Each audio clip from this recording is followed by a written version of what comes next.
Hello, hi everyone. Very good afternoon. We will be starting the webinar in next 2 to 3 minutes. Thank you all for joining in and thank you for your patience.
Hi all, a very good afternoon. Before I start, I just want to know if I'm audible. Yes, Ekta. Yeah, thank you, Prante. So, hello all, a very good afternoon. Myself, Ekta Dubey from the Brinalytics. A very good afternoon. And on behalf of our partner, OzoneTel, we welcome you on a very interesting webinar, which is Rethinking Customer Service in Stockbroking, Effective Strategies for Success. But before I start the webinar, I would really like to point guidelines that please requesting people to please switch off their videos and mute themselves because this is going to be a very interesting panel and we really don't want any kind of disturbance. Yeah. So requesting please switch off your video and please keep yourself mute. So thank you all for joining today's session, and we look forward to make it very interesting and engaging with your insights. There would be a Q&A after the panel discussion where the attendees can put the questions on the chat box and from where we would take it up. Now, I would like to start by introducing our partner, OzoneTel. Very quickly, OzoneTel is an industry leader with a customer experience space, offering businesses a robust omni-channel platform to manage end-to-end communication flows. And today we would hear interesting insights on how to equip stockbroking with effective strategies to rethink their customer service approach and achieve remarkable outcomes. And to start, without wasting much time, I would like to introduce our moderator, Mr. Prantik Goswami, Manager Account-Based Marketing from OzoneTel Communication, who would be leading the entire moderation. And again, I am requesting the attendees to please keep yourself mute and switch off your video because it's very important to maintain the decorum of the webinar. Over to you, Prantik. Thank you for joining. Thanks a lot, Ekta. Thanks a lot for the lovely introduction, and good afternoon, everyone, and welcome to this interesting panel discussion on rethinking customer service in stockbroking. And today, where we will discuss the effective strategies for success in running an effective customer service processes.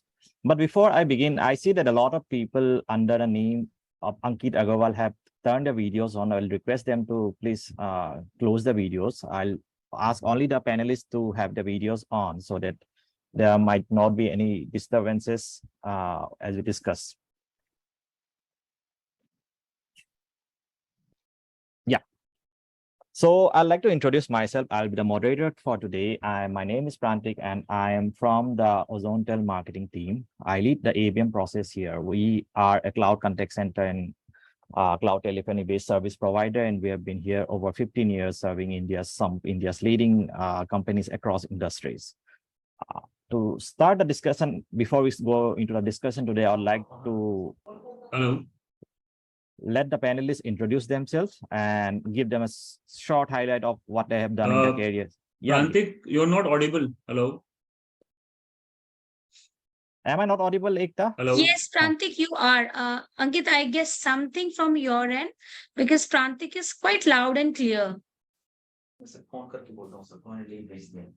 you can reach. Ankit, I think you can rejoin, I guess. Try doing that, yeah. Yes, Prantik, you can start. Ekta, just we'll wait for a while. I think Sudhanshu has some trouble joining in too. Sure, sure. We'll wait for a while. Meanwhile, you can give a brief of it. We have sent him the link. Yeah, I'll send him.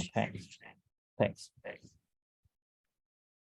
So I think meanwhile, as Ankit sorts his speaker, I'll ask the other speakers to give a short introduction. Yeah.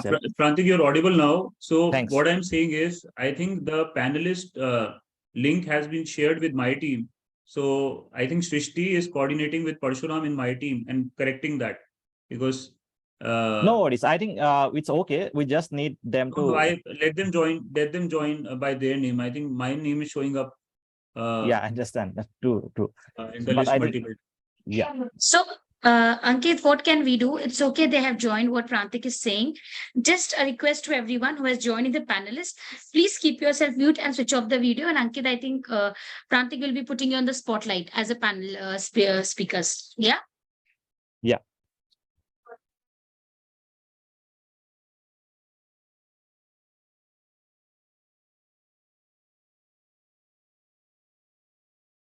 Okay. I think Sudhanshu has joined. So we'll start with the introductions. Mr. Jayasha, can you quickly introduce us to the audience here? Sure. Hi, am I audible? Yeah, you are. Okay. Hi guys. Madhav, this is Jay. This is Jayasha taking care of the customer service piece and Yes Securities. I have a total experience of approximately 18 years in the broking industry, and the full time of the 18 years have gone into customer service. So that's my piece from now. Thanks, Ankit. Thank you. Sudhanshu, you there? Yeah, hi. I'm sorry about the delay in joining. There was some confusion about the link. So I am Vice President of Business Development with Ozontel Communications. We are a leading provider of customer experience and contact center solutions. And it's my pleasure to join you all on this very interesting and very, very interesting topic, very contemporary topic, actually, the need of the hour. So looking forward to a very, very exciting discussion with all of you. Thanks, Sudhanshu. Mr. Dharmender Narang, pleased to have you here, sir. We can't hear you.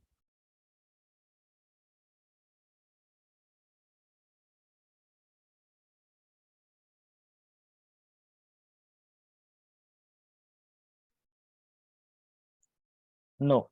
Sir.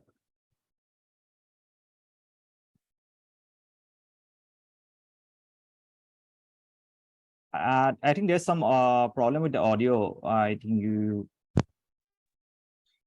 Is it audible now? Yes, it is. Okay, no issues. So, hi everybody, I am Dharmender Narang. working for IFL Securities for last 8 years. Total experience around 29 years in broking and capital markets. So that is a small brief of my end. I work as a Chief Customer Experience Officer.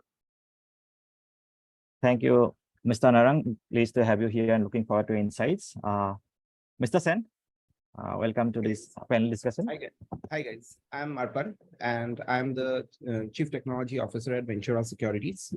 I have been working in Ventura for the past 2 years and I run all aspects of technology here, including but not limited to customer support, ensuring that the systems are reliable and so on and so forth.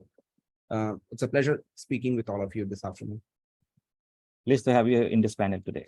And lastly, Ankit, you're there? Yes, Prantik.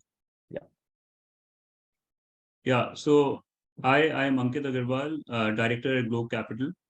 I look after the broking and portfolio management services. So as I think in the industry, we know Globe is more focused on institutional and HNI clients more than retail. So my experience is more with the HNI and corporates. Yeah, thank you. Great. So yeah, we have now 150 plus people who have logged in today, and as the topic says, effective strategies to drive customer service excellence in stockbroking industry. It's a very competitive industry right now, and in a very highly competitive industry, stockbroking, the customer service is taking the limelight because according to recent service industry, 70% of clients prefer customer service while choosing a broker. And today in this webinar, I would like to discuss what are the key strategies, technological advancements, and what are the processes enhancements that companies like yours have gone through to ensure that you provide the best and seamless customer experience to your clients. Today, we'll discuss how we can manage ever-increasing call loads to ensure that uninterrupted service, how we can leverage automation to improve self-service, how can you empower your agents to provide the best trust and exceptional customer service. Before and to move ahead, we'll move to the keynote question, which is for all the speakers. Effective customer service and client communication is the cornerstone of all businesses. So my question to all the speakers is, what are the key challenges that you have faced in client communication? And what steps did you take to address these challenges to ensure that you provide the best customer experience? Ankit, why don't we start with you? Yeah.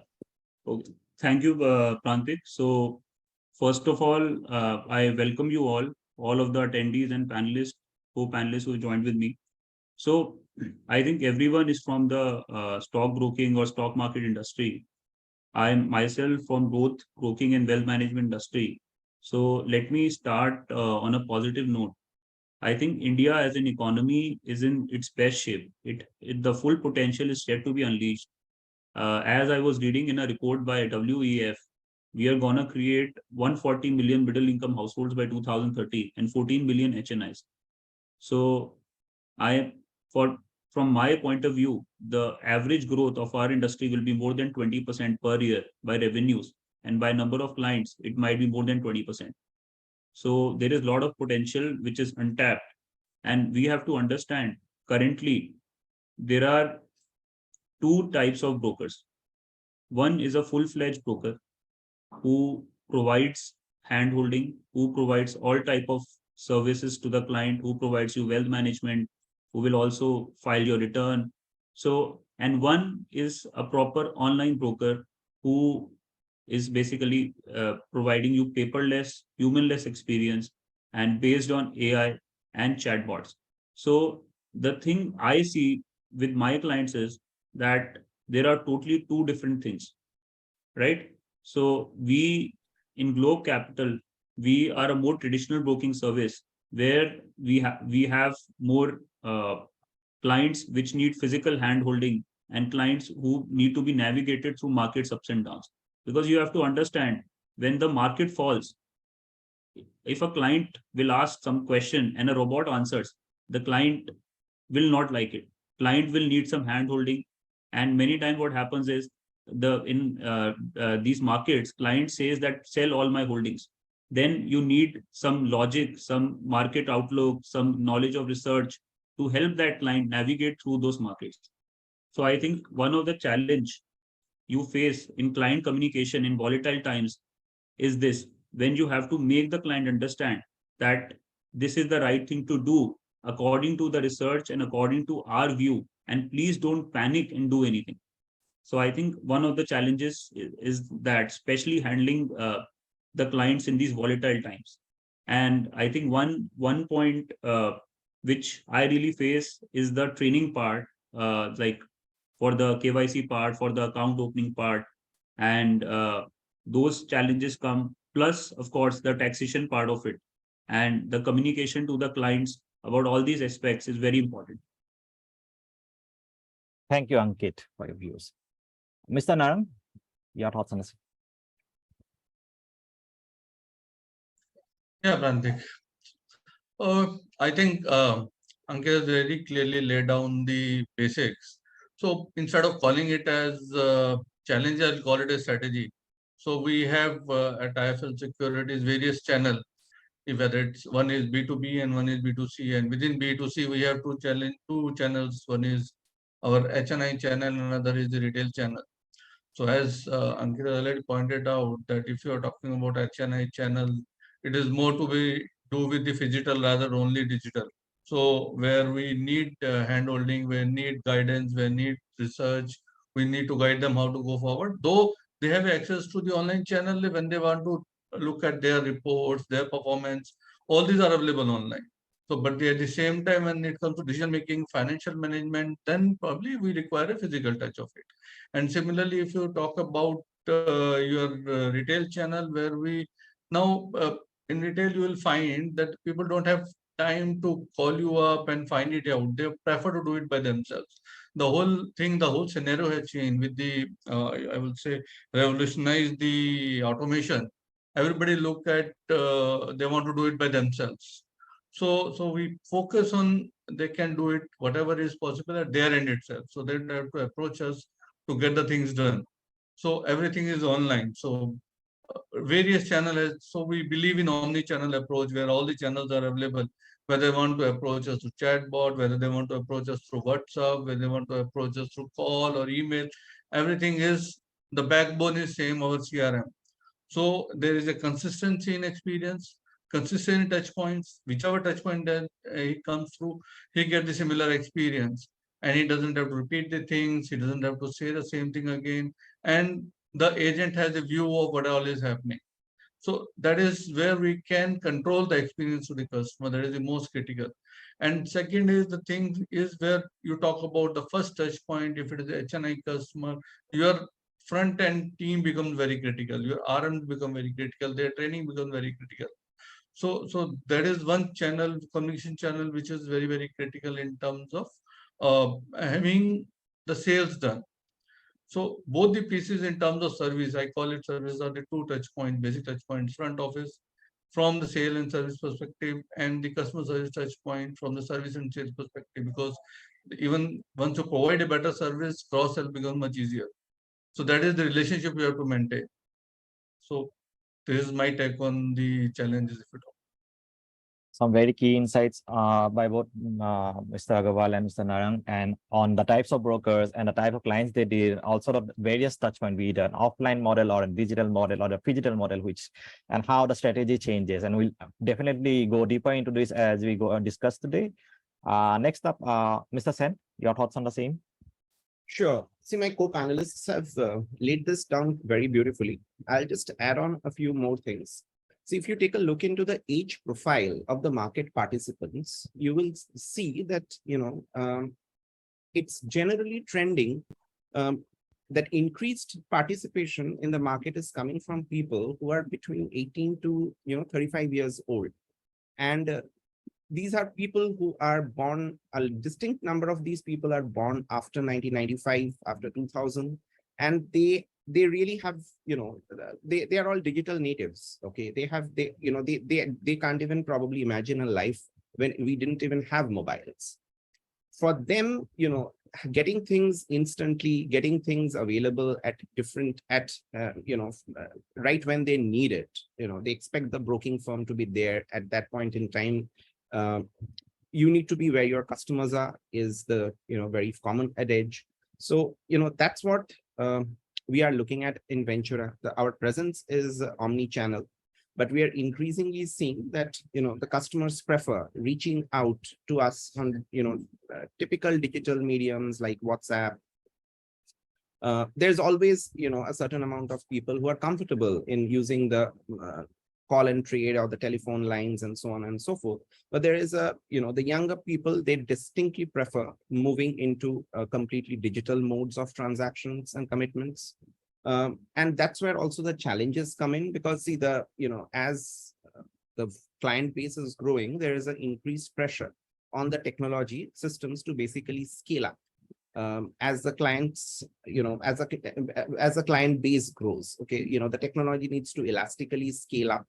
That's a very important thing out there. Another very important thing is that you need a robust, playbook. Your agents need to be very aptly trained, okay, so that they can understand and respond to the most common questions in the fastest manner possible. The internal learning and management system becomes quite crucial.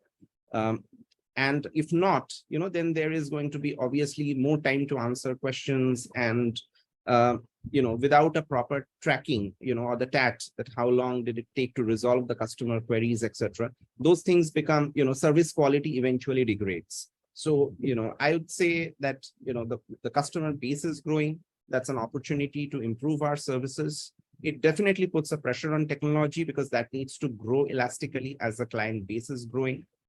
And most certainly, you need to have a fairly, robust internal system to monitor and the metrics against which you are going to be judging people, right?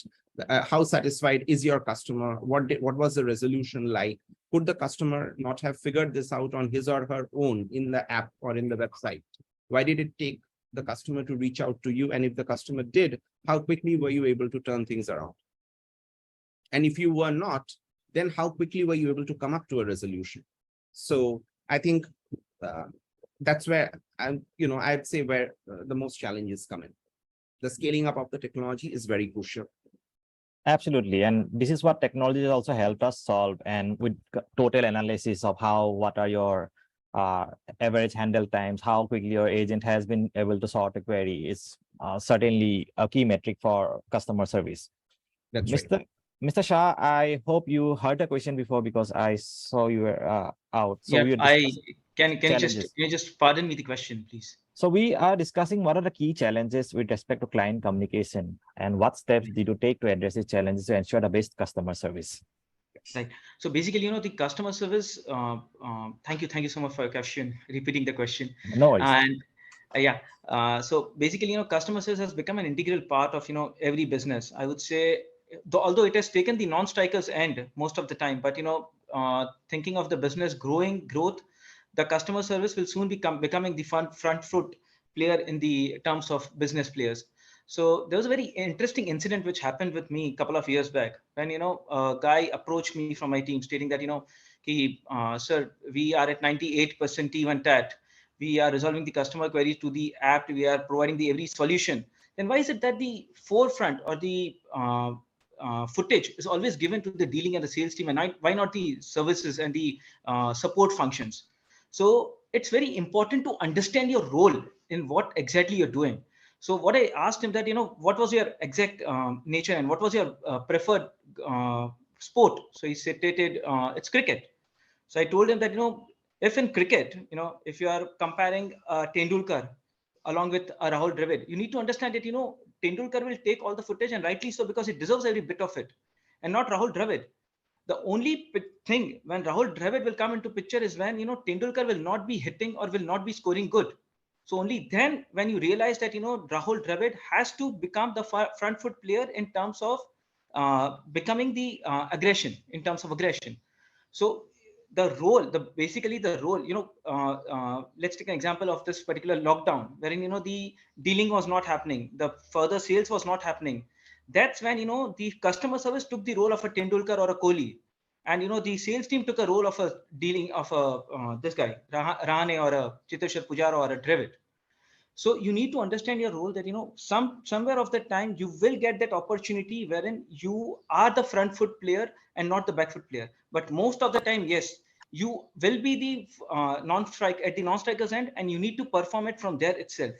So that's when he realized, and when that particular role of that person, if you the role which you are performing is understood by you, is when you'll start excelling. Thank you, Mr. Sir. A wonderful cricket analogy to explain us the roles. Sudhanshu, your thoughts? Yeah. So, as the need to be, as one of the previous speakers rightly highlighted, a large number of people that we are dealing with, either within our organization or outside the organization, are typically digital natives, right? It's very, very important for us to be always at the cutting edge of technology to make sure that the Rahul Dravid kind of people can perform, right, when Sachin is not performing, right? To enable them, we need to make sure that we are at the cutting edge of technology at all times. And thankfully, the providers like Ozontel, for example, have been able to fulfill that demand. We've been able to help our customers deal with the kind of security, the kind of flexibility, the scalability, the increased demand, the ability to interact across multiple channels and deal with provide the same experience, provide continuity, provide succor at a short notice. We've been able to do all of that thanks to the latest innovations and the technology that we are able to provide.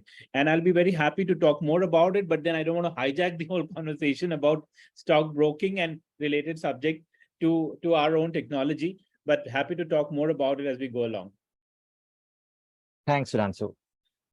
And that was a lovely discussion for the keynote question. And one of the key highlights was empowering your agents. Like Mr. Sen mentioned, having playbooks for them, enabling them with the right technology. And I think the right thing about customer service, it's about two aspects. It's your agents, and it's also the blend of technology that you adopt to empower them. And here is my next question to Mr. Ankit and Mr. Narang. How can stockbroking firms empower their customer service agents with the right tools and training to deliver top-notch service? Mr. Narang, your thoughts on the same. I can repeat, how can stockbroking firms empower their agents with the right tools and technology and training, of course, so that they can deliver the right service? Okay.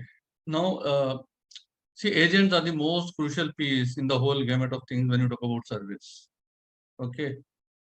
Please understand, when client is approaching, the impression that he is interacting with someone who's an expert in the subject and will guide him properly. So the most critical thing for any agent is that whether he is able to clearly comprehend the issue. I find most of the time client is not able to put across the issue itself. So the probing is the very, very critical piece of it. To do that, first thing is the agent himself should be an expert. So there are two pieces to any agent's training. One is your soft skill training, other is your product knowledge and process level training. So soft skill training is very standard in the industry and everybody knows about it. And we have tools who can train on soft skill depending upon how would you perform, your voice modulation and everything. The other piece is product and process level training, which is again very, very critical. Because what we are looking at when you talk about self-service, most of the self-service is done by the bots. But if a client is approaching you after the bot, means there is a critical issue which bot is not able to resolve. It is not easy to immediately say that it is off the shelf. So agent has to clearly understand the issue, guide the client correctly, and he also needs a support. So one thing which we have done is that the CRM itself has become a support where we have created a knowledge base for the agents to refer to if they are not able to address the issue immediately.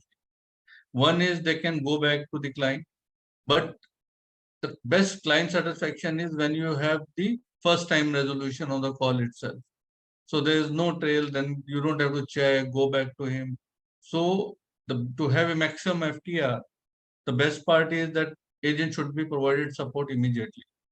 So that is what we have created, is that we have created a knowledge base within the CRM where he can, like client can do a bot for the simple queries, for complex one, for know the processes, to understand the processes. Sometimes to have a right question in place, he can always use that knowledge base to find out.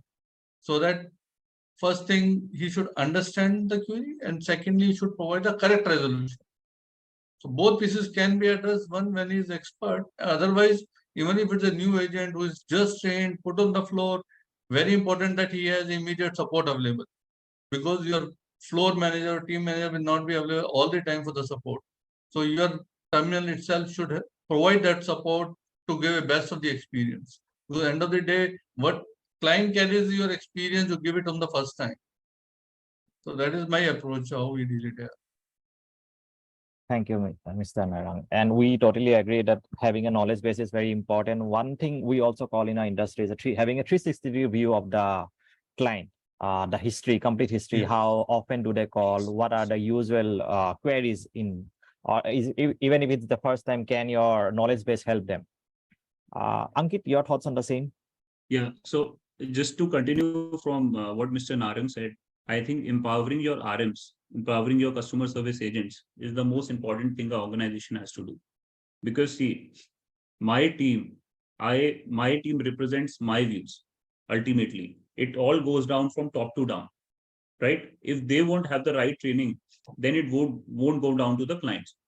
So I think first thing is you have to do a regular training to all the RMs about the various products your company has to offer and what the market has to offer. He should have a basic understanding of both fundamental and technical research. We compulsory have them passing the NISM exam so that they have an understanding of the market themselves. We also have regular interaction between our research team and our customer service agents and our relationship managers about market outlooks and various queries which the clients have. See, what happens is also these RMs have to go to the clients and understand what their problem is. Like Mr. Narang said, they also don't know what their problem is. So we also have like a questionnaire and like we have a software for that, where either you can have a customer service agent directly on phone, or you can ask these questions on a software and the software will answer. So basic questions like whether you understand markets or not, how much experience you have in the market, what is your net worth.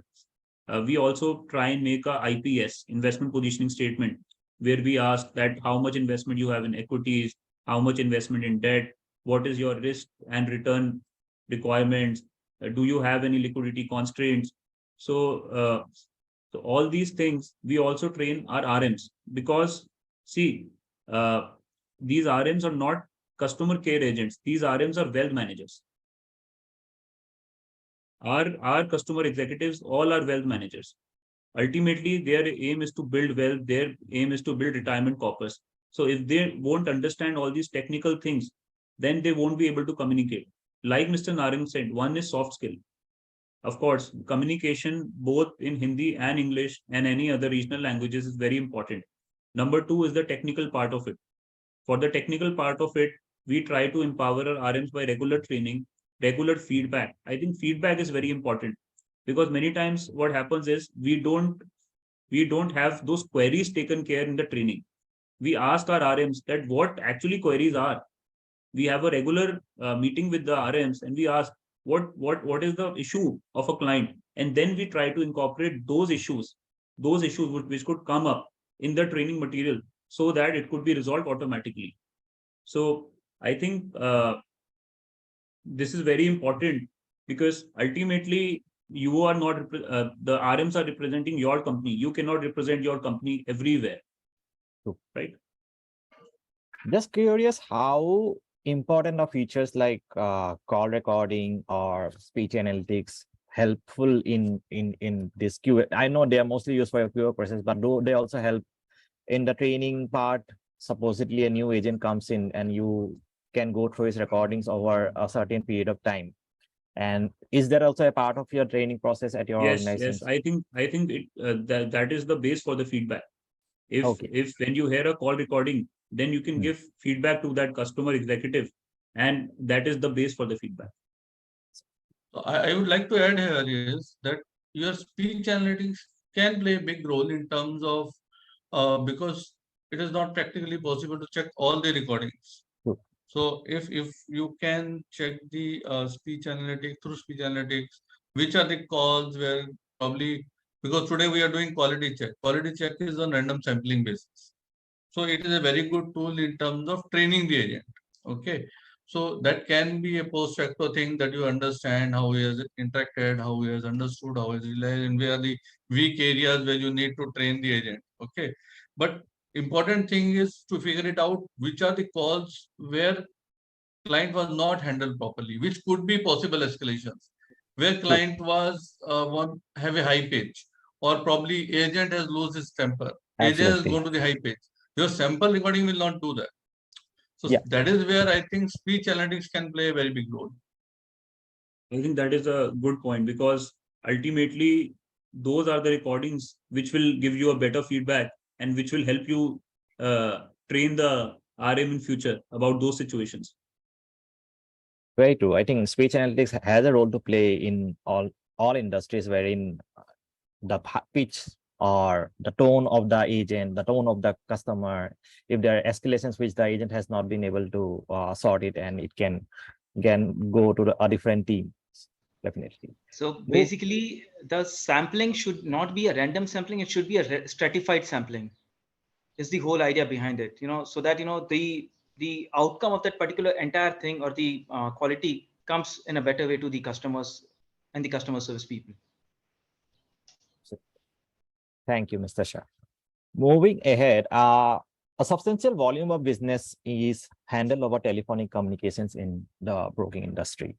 And given the volatility nature of the industry, when a certain events happens, the volatility may go very high, and the inbound volumes may go very high, and which are very common for a brokerage firm. And it can have a direct impact on your customer service team. The call queues may go high, the handling team average handling times will go high. Also, there'll be abandonment rates which will be high. So how can you ensure to address this issue in a best way, Mr. Shah? Thank you, Pratnik. So basically, I would like to answer this particular question in a bit of bits and pieces. The first and foremost thing which a company needs to do is to send a proactive communication to all the customers. Like, let's take an example that the system has crashed and there is a slight bit of delay in terms of resuming that particular system. What you can do is you can send a automated SMS or a WhatsApp message or anything, the fastest mode of communication which should be available in the company should be striked to all the active customers. I'm not telling go ahead and communicate to all the customers. All the customers who are actively trading into your platform, please send those messages to them. What this would ensure two things. One is that the customer engages that confidence that, yes, there is a delay, they are accepting it, they're acknowledging it, and yes, it will be conquered or it will be rectified within 5 minutes.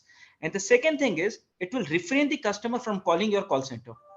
That yes, they are aware that it will take 5 minutes. The answer which I'm going to get from there is that yes, it will be resumed in 5 minutes. So might as well I wait for 5 minutes, and rather than after, if it is not resuming, I'll call up.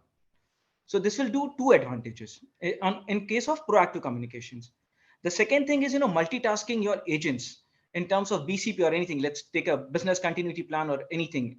So multitasking your agents is basically, whenever there's a high call volume, your email agents should be in a position to pitch in to the calling agents, and vis-a-vis, if the call volume is low and the email volume is high, your calling agents should be in a position to manage the email flow as well. So the multitasking of the agents is a very, very, very important thing, which I follow in my company. The third point is, of course, with regards to the customer segmentation. I mean, if the customers are segmented properly, like let's take an example, like for us, it is like yes first, yes private, stuff like that. So, all these customers who are the HNI customers or the EHNI customers, as we quote them. So these are the customers to whom we need to resolve the queries on a front foot basis. The reason being they are the highest revenue givers. So if we have a technique, if we have a separate queues for this particular set of customers, the customer flow would be managed well, the calls would be managed well, and at the same time, the resolution of the same will also be managed very well. So this is the customer segmentation part. Now coming back to the TNIs, which Mr. Narang had already stated, the TNIs basically, is the outcome of your quality parameters. the quality which is provided, or rather the quality which is done for the agent call and stuff like that, the quality parameters and the quality scores which is given to the agents, basis that particular thing, a TNA, which is the training need analysis, is identified. On basis on that TNA, there is a GYAN session which we follow and we rather do on every Saturday 11 to 12. So the entire CS team is on a Teams meet from 11 to 12, my entire CS team, and wherein the discussion of this particular thing happens, that what was the past week, it was a Saturday, it happens on a Saturday. So in past week, what were the critical queries which issued or popped up, which was the important circulars which came in. So each and everything, the entire CS team is updated up and upgraded with regards to every latest development, what exactly happens in the broking industry. So this is what we do on a regular basis on a Saturday and stuff like that. The second thing, which again, Narang sir had stated, was with regards to the feedback, or rather I would call it as an NPS, the Net Promoter Score. Seeking feedback from the customers is utmost important thing. You tend to realize that what are the requirements of the customer, what are the needs of the customer, what exactly is the need for an hour for these customers. So basis that particular NPS or the feedback which we receive from the customers, we can upgrade our systems, we can modify our systems, we can do a tweaking in our systems with regards to what exactly is their requirement is in terms of what they need and what they do not need. And the final thing is that, in terms of, controlling the ACHT and controlling the volumes and stuff like that, is that every call has to be an FTR. It's a first time resolution. It cannot be a non-FTR. The thing is that for that particular FTR, your systems should be loaded, your agents should be loaded with information, your agents should be able to load it with the things which the customers require on a priority basis. They should not be hanging around hanky-panky things that I'll go to this department and check out and that department and check out. Your system should be robust to provide each and every details on that particular call itself, rather than moving from here and there. So that's how we, as a Yes Securities, we handle that particular call volume and analyze this. Thank you, Mr. Shah, for letting us know a very detailed process wherein you prioritize a proactive communication versus a reactive one, and how you have segmented your customers and you have different strategies for your different customer segmentations. So to answer your point of view from a technology service provider. Yeah. So, it was very interesting to hear the kind of comments that people made here. And, it was very, it was a kind of reassurance for a technology company like us to know that, these are exactly the problems that we are solving for our customers. For example, giving priority to important customers, even for a customer like, Big Basket, for example, right? Big Basket is one of our oldest customers, which is not in the segment that we are in here, but they also have some very important regular customers. So when those customers call the helpline, they never have to hear the wait tone or the on-hold music. What they have to hear, their calls automatically, if they call from a registered number, their calls automatically get prioritized and get assigned to a senior agent or somebody, a relationship manager who's responsible for them. Likewise, and the same feature we've implemented for many other customers as well. Likewise, the sticky agent philosophy. For the sake of continuity, for example, if one person is managing the relationship with a particular client and managing their trades or their transactions for a given day, right? If the customer calls back on the same number, their call would land with the same agent, right? This is how the system is configured and the technology enables it. And this also happens if the customer on the other side is reaching out not just on phone, but any other mode of communication, whether it's WhatsApp or email or any other channel that the company has defined as a part of its customer interaction channel. Call recordings, of course, our service provides for 100% recording of all the calls, and they are safe and secure. This is a mandate in this industry also, that you are required to record all customer calls, especially calls pertaining to trading, etc., where financial data is being exchanged, right? Or financial information is being exchanged.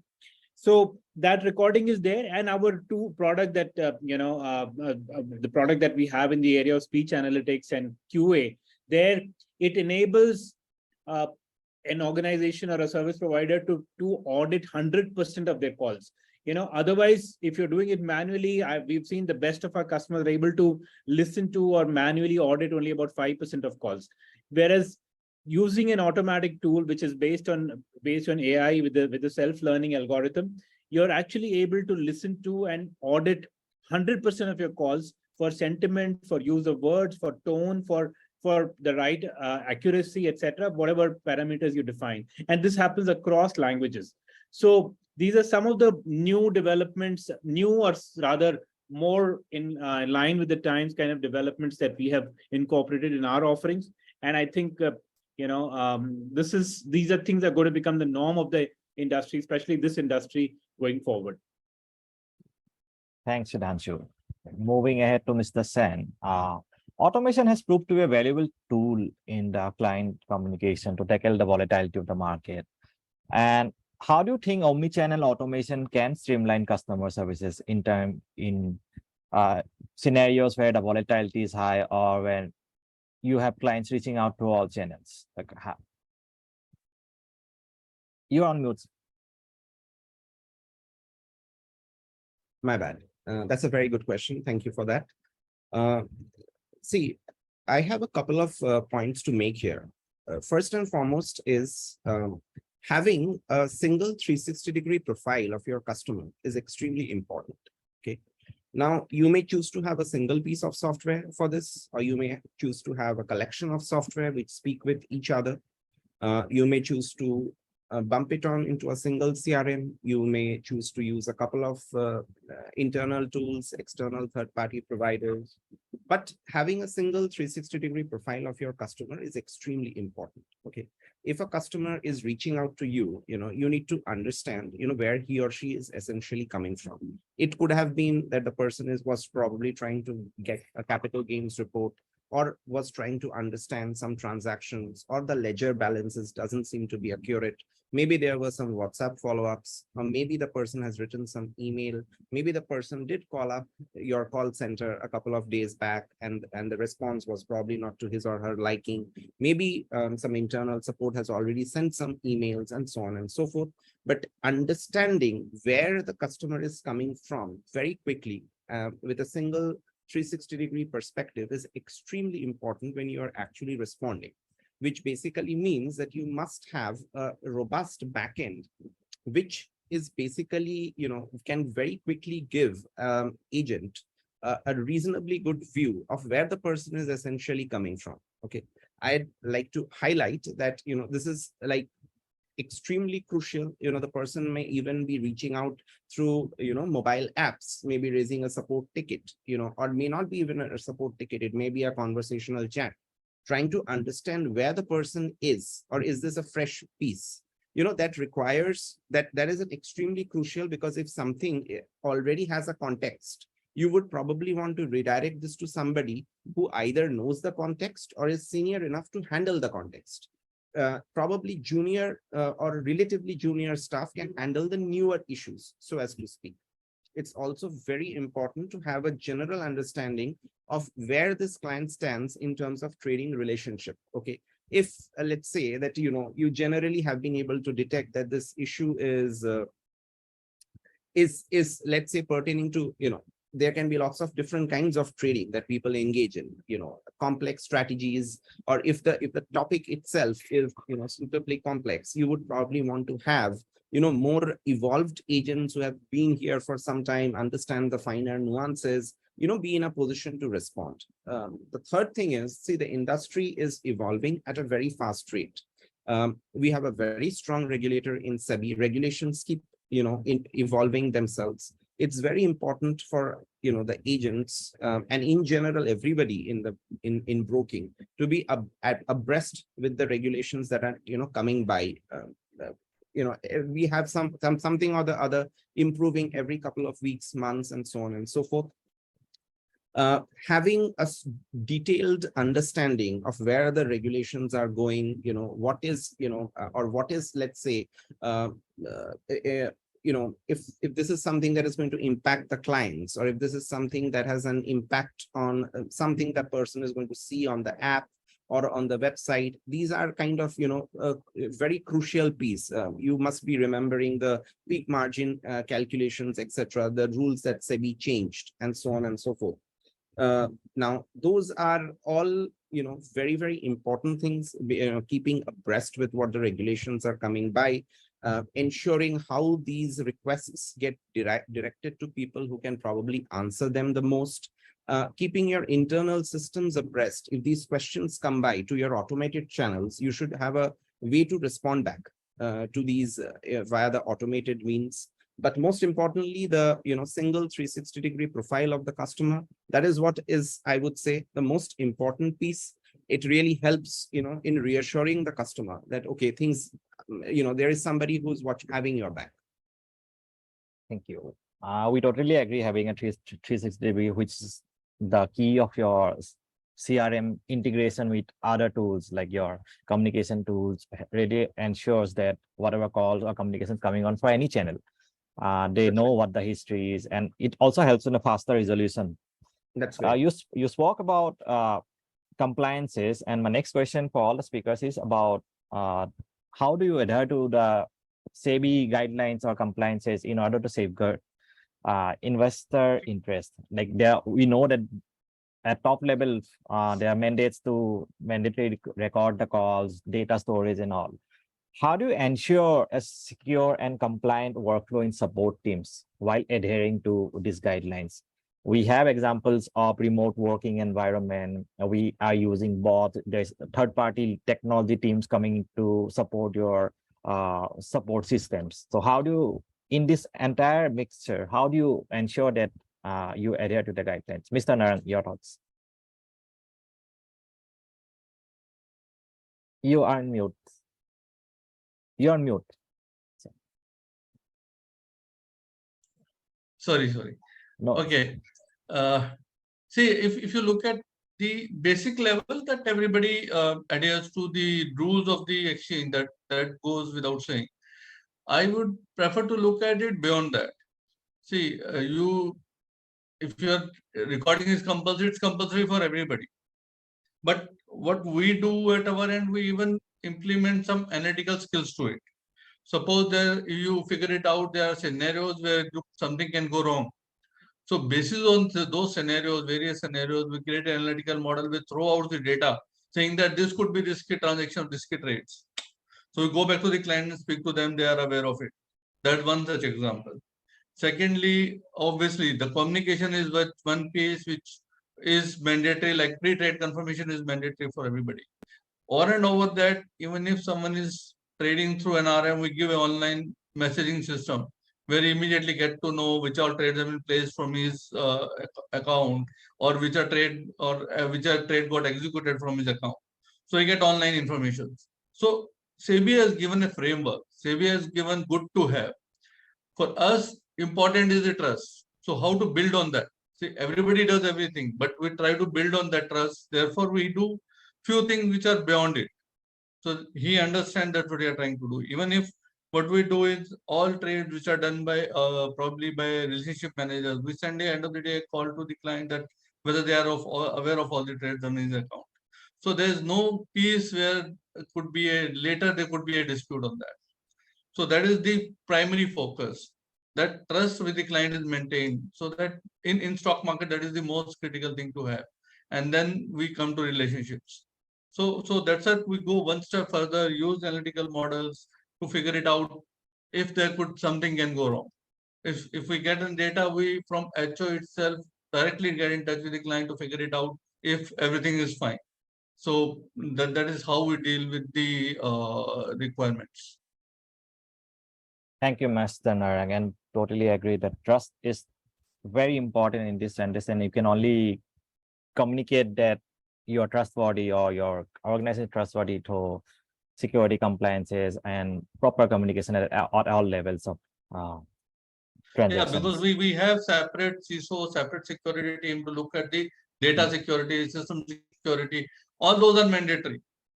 So one is mandatory, other piece is on top of it. So what else we can do beyond that?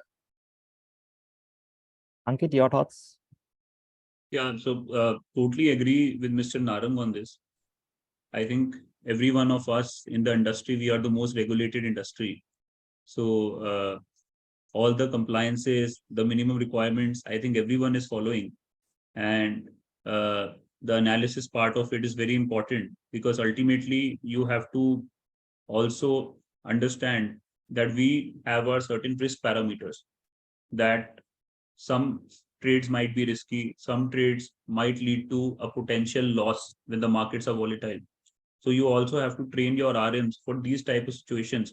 When you think that the client is taking an irrational decision, you have to make the client understand that, please, I don't recommend this, but still, if you want to go ahead and make this trade, go ahead. But as a wealth manager, as an advisor, I won't advise you the same. So not only call recording, sometimes you have to also understand, you have to advise the client also. And that also, we have a separate training for that, because ultimately we want the client to make money. We don't want any client to lose money, right? Also, one thing is that you have to have a separate verification. Like we have our internal auditors who also verify this, who sit with the compliance team, and just we want that there should be no, at the end of the day, there should be no pending issues, and through either calls or emails or anything, the communication should be totally transparent, right? So to ensure that, we have many basic tools and analytical tools, but the main, at the end of the day, you have to ensure that all the trades are done by the client. And if the client is not satisfied with any of the trades, you should have enough backup to show that it was the client's call. You didn't take a call on client's behalf. Thank you, Ankit. Mr. Shah? Like rightly, like Mr. Narang and Mr. Agarwal has stated, both the things are very trust. The trust is the main factor in this particular thing. And the second thing which Mr. Agarwal pointed out was the risk management, wherein, if in case there are some risky stocks wherein, the clients should not be traded in, like let's take an example, or a Z group stock or a T2T segment stocks, wherein we do not prefer that particular stocks in our portfolio. Why would we prefer it for the clients then? So likewise, there will be clients that, yes, I would still like to go ahead and buy this particular stocks. We do not recommend it, but in case if the customers are very much into that particular stocks, then yes, we might provide that particular stock to him for a minute or so. The trading window for that particular stock will be open for a minute or so. So that he can just place that particular order, and we again freeze that particular stock for the other customers. So this is basically, the entire thing which is evolving around is the customer service and the customer satisfaction and the need of the hour for the customer. What the customer needs, are we delivering that? Like let's take an example for your compliance thing. The compliance rules and regulations are not the same for every broker. Like it's different for the top 25 brokers and different for the rest of the piece. Like in case if there's a technical issue which is reported, the top 25 brokers are supposed to maintain that particular log on their website stating that yes, on so and so date between so and so time there was a technical glitch which happened on my system, and I'm reporting it. So which is this particular thing is not mandatory for the other brokers, the last part of the 25 brokers. So there are many things which the compliance team has to look around, the customer service has to look around it, and the call recordings, the order confirmations, the order parameters, everything has to be complied. So that's what we as a Yes Securities, we are totally into this compliance business, and we thoroughly manage this particular thing of compliance, and we respect it. Thank you, Mr. Shah. Mr. Sen? Sure. So I think I'd like to add here that, see, the way the regulator is playing this out is basically they themselves have come up with a compliance framework, so as to speak. Okay. Now, if you take a look into how the evolution of that compliance framework was originally starting up, they were a broad set of very well defined, but nonetheless loose guidelines per se, and you were expected to implement it on a best effort basis. Now, where the direction is, if you hear the SEBI chairperson's comments, is that they're slowly working towards, moving those towards a more execution-oriented system. A classic case in point is the LAMA regulation that the SEBI has recently come up with. And you are expected to maintain, records of all your critical systems, whether it's an order management, execution management, client facing, single sign-on, database, and any other critical system that is required.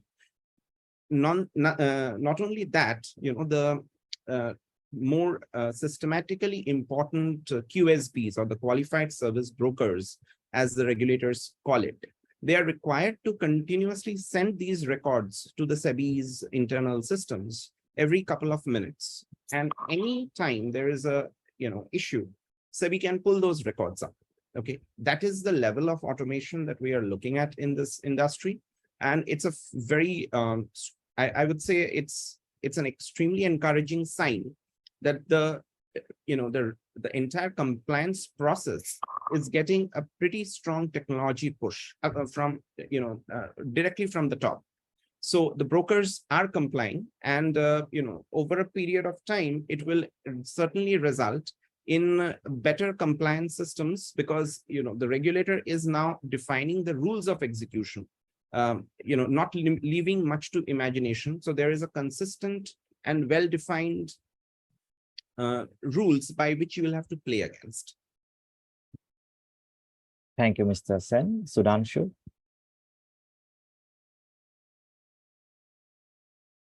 Yeah. So I think most of the speakers have actually nailed it on the head. Compliance is the norm, and today, the kind of requirements that are there in terms of both regulatory as well as in terms of customer expectations, a lot of compliance is mandatory. However, as one of the previous speakers mentioned, it is not really democratized in this industry. There are different norms for the top 25 brokers, and there are different norms for the others and sub brokers, etc. However, by making sure that Ozontel, through its services and the way we have enforced our compliance norms by using the best of global standards in terms of infrastructure, in terms of service capability, in terms of the certifications that we have, we make sure that that all our customers get advantage of the same level of compliance norms and security policy that are the best in class. And this is something that our clients appreciate. One of the largest broking houses of the country, which deals not only with end customers, corporates, but also with a lot of sub brokers and agents spread across the country, is using our service, and we have actually customized quite a few of our offerings for them. And seamlessly, during the panic hours or during the volatility time, they sometimes have upwards of 1,000 concurrent calls to be handled, and each caller is restless, impatient, wanting service in a hurry, and we are able to manage that. They handle close to 40,000 calls in a day during trading hours from across the country, from brokers, sub brokers, and agent and customers, and they're able to do that seamlessly. And off banking hours, off market hours, they also get emails and requests from other channels as well. So it's all integrated into one platform, and with the track record maintained, the history maintained, and 100% of the calls getting recorded and saved in a secure manner. So these are some of the offerings that I just want to highlight. I know we as a company, as a provider of service, we find that the financial services sector is the most sensitive sector, frankly, because it affects really the bread and butter, or the kind of, it actually, things not working well can hurt where it actually hurts. So yeah, it's very, very important for us to maintain the highest levels of security and compliance norms, and we are proud of the fact that we are doing that. Thank you, Sudhanshu, and I totally agree. Having a robust as well as compliant technology is essential in terms of handling volatility, high volumes. We have a question from the audience, and this question is open to all the speakers who wants to take this up. How to handle annoyed customers who is not ready to listen unless he got the call from higher authorities like CEO or CTO. So how do you handle annoyed customers? Any processes that you have to ensure that this is resolved? I think more than Okay. process, it would be patience. I think Dharmender ji will elaborate on it. I think patience is the key in those times. I'll take it up. See, let us understand one thing. If someone is insisting or with talking to CEO or CTO, is one thing is very clear, that is very upset with something which has not gone right. Okay, there are two, three scenarios. Number one, either there is a lot of delay in resolution. Number two, not correct resolution has been given. Number three, the person who has interacted was not to the level he is supposed to be. So he has got hurt somewhere. Could be any of the reasons. And secondly, when he is shouting or asking for CEO, it doesn't mean that he wants actually to talk to CEO. He wants some senior official to talk to him. The immediate would be that the agent should hand it over to the floor manager. This is one thing people, I have seen a lot of call center which is not happening and make client more dissatisfied, keep shouting. So someone senior talks to him, give him a comfort, take his issue, understand his issue, and give him a correct resolution or give a time-bound resolution. I think 90% of the cases can be handled. There will be hardly 1 or 2% of cases where he is basically is more of creating a nuisance. Then probably a next level would be required to a manager level or someone. Still, I don't think anybody still after going to a particular level. I have personally spoken to many clients, and after that, they don't ask for the CEO or someone. They want to express their anguish to some senior person that they have spoken to management at their point, put their point across. And somewhere we have to respect that they're most likely somewhere the company would have faulted or agent would have faulted. So let's look at that gap, look at that fault, and then fix it for everybody. So that should not get repeated. That is could be the only learning out of it. Prantik, at our company, what we do is, so first level is we have a dispute resolution team headed by a legal professional, which we have hired. So that person gets involved. And if deemed necessary, then that case goes to either the directors or the one level below, the senior managers. And ultimately, the issue is always about trades. And if a client has made loss, could be about broking, it could be about cost. So ultimately, all issues are resolvable with the some interest from the management. But first, we let it go to the dispute resolution team. And if still it is unresolved, then it goes to the top management. Skill-based routing to the right team. And basically, just one point to add over here is that, every customer expects their query to be acknowledged. So once, a customer comes up with a query, although he's very annoyed and stuff like that, if we acknowledge his query, if we understand his query, and if there is an escalation matrix which is in place in your company, then yes, the people or the customer service agents should follow that particular escalation matrix and should respect that particular escalation matrix. The reason being that escalation matrix is created for this kind of things only. Rather than, what we follow is that, in case if the customer's query is not resolved within the desired time, let's take an example that I have committed something to the customer that it will be resolved in an hour or a 2 hour. And if it does not happen due to any XYZ reason, we go back to the customer and tell him that, sir, yes, we are looking into it. We send an interim response that, yes, sir, your thing is being taken care into. I provide my personal mobile number that, sir, in case of any issues, you can call me back, rather than going through the entire loop of the this call center and stuff like that. You can directly have a call with me directly. So these are few things which caters the irate customers, to a large bit of extent. Yeah. Thank you, Mr. Shah. Sudhanshu, did you want to say something? Yeah, I just wanted to add, I wanted to add to what Jay was saying and some of the others were saying also, that any irate customer, any customer who's annoyed, first of all, he needs to be shown some empathy and some understanding, that understanding that we understand your issue, that agent training comes into play here, where he knows that instead of arguing or trying to, deny the customer, whatever, he should first let him vent it out and share his agony. And then, gradually assure him that he's there to resolve the issue. And talking to a senior manager, etc., depending on the feasibility, depending on the escalation matrix, he can always arrange that. However, the issue is the first thing is to make sure that the customer is allowed to let his team off and, shown some empathy, shown an understanding of the issue, and then, coming to the actual resolution of the issue. Thank you, Sudhanshu. Thanks to everyone for answering this question. We have two more questions from the audience. This is from Lalita. It says, as mentioned, if you share information to customers about downtime, will the customer not seek compensation? If yes, how to deal with them? Anyone who wants to take this up? Okay, from my bit of pieces is that either way, if it's a downtime, client can always come and ask for a compensation, so nobody can stop it. Okay, but because there is a I would say stoppage of services somewhere. But if you are communicating upfront, one thing is sure, it is not a particular person who is getting impacted, it is the complete set of customers getting impacted. So compensation gets ruled out when you upfront tell them that there is a downtime. So when there is a technical downtime, even rules allows you to not to compensate for that front. But in any ways, once you upfront tell everybody is impacted, then everybody knows that he is not the only person. So come and ask for the compensation. If you don't tell them, then he probably thinks the problem at my end. So he'll come and ask for the compensation.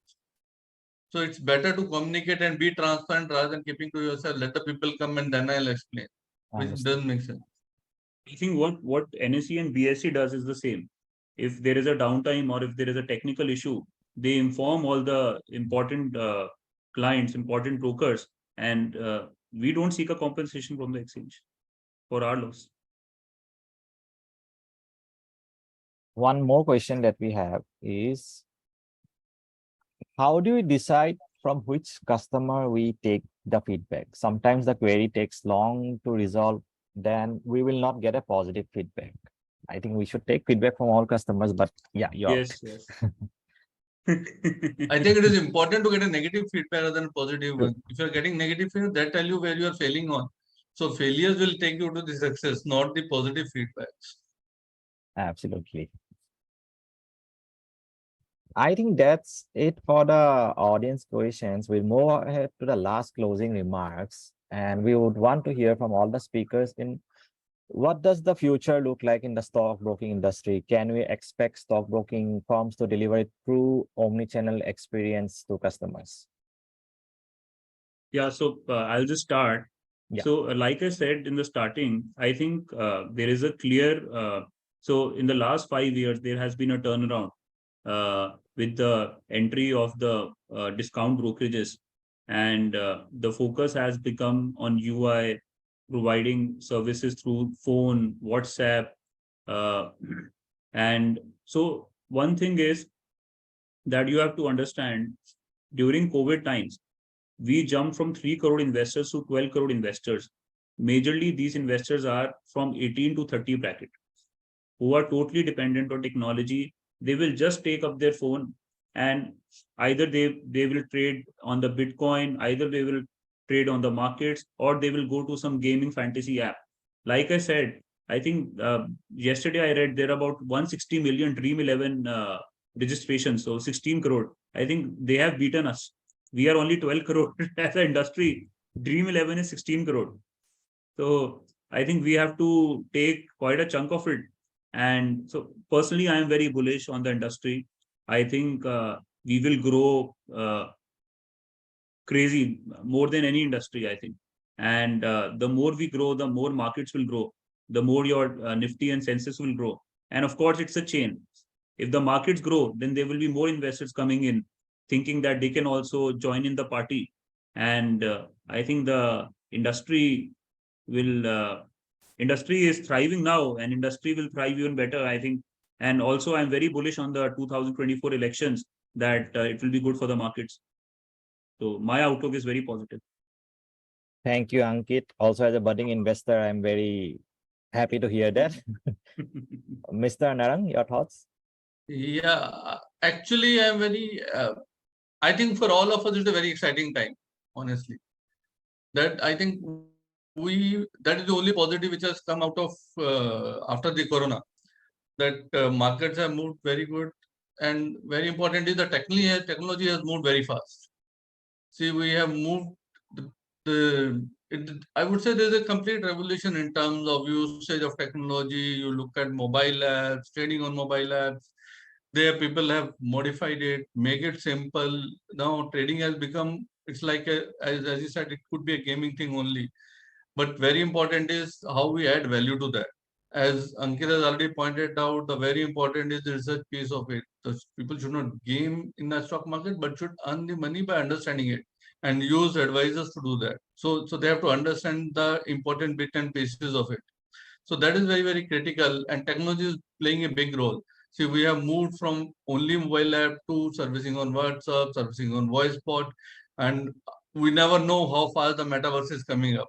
So I think they're very, very exciting times. Probably then now Ankit doesn't have to visit to various countries to meet the client. Metaverse will be the right person to place to meet the people. So so I would say there's hell lot is going to happen in next 2-3 years, and market seems to be very good. So this is a good time for everybody. Thank you, Mr. Narang. And again, enablers of technology being us, we are happy to see the growth. And I think these are exciting times, not just for the stockbroking industry, but also for CCAS players like Ozontel. Mr. Sen, your thoughts? Yeah. See, this is an extremely exciting time to be a part of the industry. As I can see, it is moving at an extremely fast pace. NSE is one of the largest exchanges in the world, and it's continuously improving and basically ensuring that the entire stockbroking industry as such, keeps pace with the improved participation in the markets. Technology is becoming more and more crucial to to how the whole industry operates. These broking companies are no different than being called pure play tech companies, with a broking license, so as to speak. I would say it's an extremely exciting time to be a part of the industry, and it is an extremely exciting time to be a part of the Indian capital markets. Thank you for your thought, Mr. Sen. Mr. Shah? Yeah, like everyone said, extremely bullish on the market perspective. The markets are going to be in the green field. That's what we think, and that's what we all want. Our customers' wealth to improve. Basically, nobody wants that a customer's wealth should decrease or something like that. So the basic and the fundamental idea behind keeping the markets green and being bullish about is of the fact that the wealth of every customer should grow. Let it be my customer, let it be any customer. The wealth should grow. If the wealth will grow, the economy will grow. The economy grows, we will grow. So it's a round circular thing which is happening. And the three things on which the complete dependency on future will be the regulatory requirements. The second will be the adaptation of the technology and how the customers adapt to the new technology. And like Mr. Ankit Agarwal said, the Gen Z generation, these are the guys who would be taking care of the future of this particular stock markets. So it all depends upon them. But having said that, extremely bullish and extremely positive with regards to the outcome of the markets and outcome of our economy is concerned. Thank you, Mr. Shah. Sudhanshu? Yeah, so extremely exciting times, as everybody mentioned, and technology, of course, is going to play a leading role, and we are happy to be a technology company which is enabling some of this. But more importantly, I think it is when it comes to service providers in any industry, while technology is something that everybody can keep pace with, it is technology is completely democratic. Everybody is free to use whatever technology is available. And our competitors and we are always in this rat race to get the best of technology all the time. However, the differentiating factor is going to be the customer experience. It's the CX that the customer experience that any company or any service provider provides to their customers that will be the biggest differentiator for them in the race with their competition. And that's where we, as a company, we have a philosophy of providing the best customer experience technologies, best customer experience tools, and the best customer experience solutions to our customers, who in turn can then give a great experience to their customers. That's the tenet by which we live and breathe every day. And we are proud that almost 2,500 customers, corporations and a large number of banking and financial services customers are using our solutions to provide the best CX to their customers. So I'm very happy to have been a part of this discussion. I think it was very, very fruitful and quite informative for, and I would like, while Prantik is a budding investor, I'm probably a slightly more mature in the journey, and I hope this industry remains stable, growing, and we stay bullish about it, as all of you said. So thank you so much. Thank you so much for giving me this opportunity to rub shoulders with you. Thank you, Sudhanshu. And in fact, thank you to all the panelists here and also to the audience for staying with us till this date. We started off by discussing challenges in the customer service processes, and while not just challenges, we discussed processes. We understood that customer service communication is not just one medium. There are different horses for different courses. There are different types of brokers, different types of customers. As the demographic changes, the strategy needs to change. And while technology being the core of it, the front-facing agents are also equally important. And it's about finding the right mix of technology and finding the right mix of human plus technology to ensure that you provide the best I think experience. Prantik, just to come in, because we are talking about Gen Z, and I think cricket is a recurring thing, whether you are 60-year-old or 18-year-old. True. So you have to understand, investors are either T20 players, ODI players, or test players. So you are a budding investor. So please become a test player and not a T20 player. Definitely a Rahul Dravid here. Thank you, everyone. With that note, thank you, everyone. And I'd like the audience to please fill the feedback form. Do share your feedback so that we can come up with better topics for discussion and enhance. And I'd like once again to thank everyone for joining us today, and have a good day ahead. Thank you. Yeah. Thank you. So before we move, just thank you note from the Brinalytics team also. Ozontal, thank you for giving us the opportunity to host this. Thank you all the speakers, Mr. Dharmendra, Mr. Ankit, Mr. Jay, and Mr. Sain, Mr. Sudhanshu, and Prantik for wonderfully moderating. Audience, thank you for joining on time and making this a wonderful session with lot of engaging questions. As Prantik mentioned, please share your feedback with us on the feedback form. We shall be sharing the entire session link by tomorrow on a thank you mail, and looking forward to reconnect you with the Ozontel team. So we might be reaching you out again for one-on-one interesting sessions. So on that note, thank you once again. Have a lovely evening. Stay safe, everyone. Bye. Wonderful.